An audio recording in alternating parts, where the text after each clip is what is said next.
Somos convidados a conversar um pouco sobre os copistas, os primeiros copistas, aqueles que faziam cópia da Bíblia nos primeiros 3 séculos da era cristã.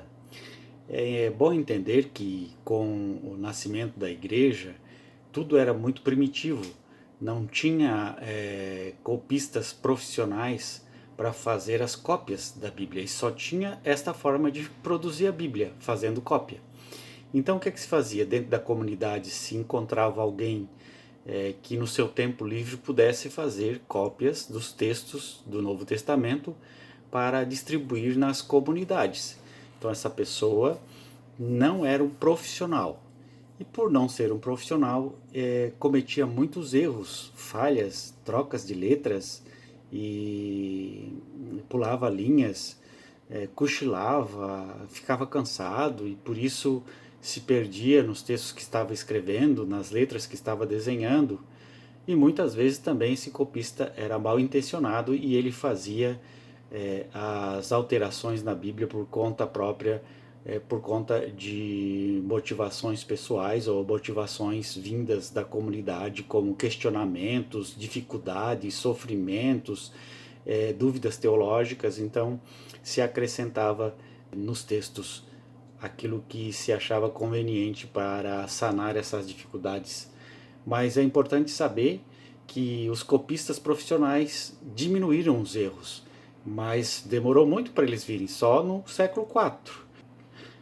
Então nós sabemos que os manuscritos de Roma eram diferentes dos manuscritos da Palestina.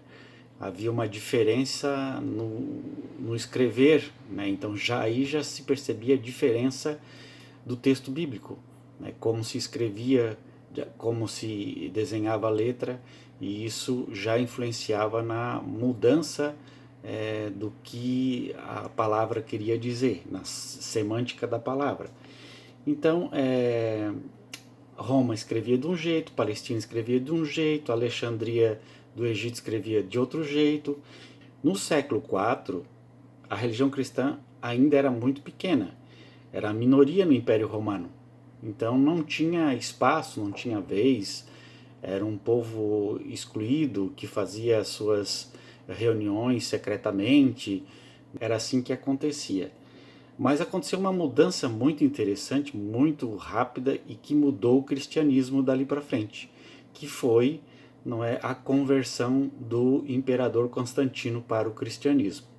Após ele se converter, a religião cristã se tornou oficial. E aí sim o cristianismo tomou um tom diferente, uma forma diferente de ser expressado na comunidade. Então, lá em 312, mais ou menos, na era cristã, Constantino se converte. O papel da igreja, então, de ser perseguida, de ser pequena, de ser sem graça, de não ter popularidade, se torna muito popular porque, claro, o seu imperador se tornou convertido a esta religião. Qual foi o resultado? O resultado foi muitas conversões ao cristianismo. Né? O imperador era convertido, então todos os seguidores do imperador também se converteram. Todos os puxa-sacos do imperador também se converteram ao cristianismo, claro. E o povo também se converteu.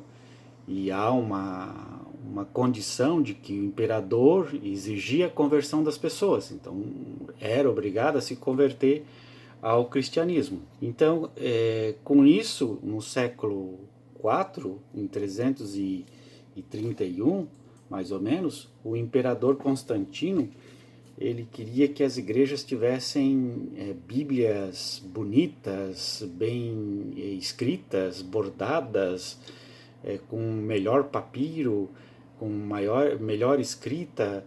E então ele falou com o bispo de Cesareia, o Eusébio, para que ele produzisse essas bíblias. Então foi a partir do século IV, com a conversão do imperador Constantino ao cristianismo, se contratou aí o bispo, né, Eusébio, para que ele produzisse bíblias para serem distribuídas nas maiores igrejas.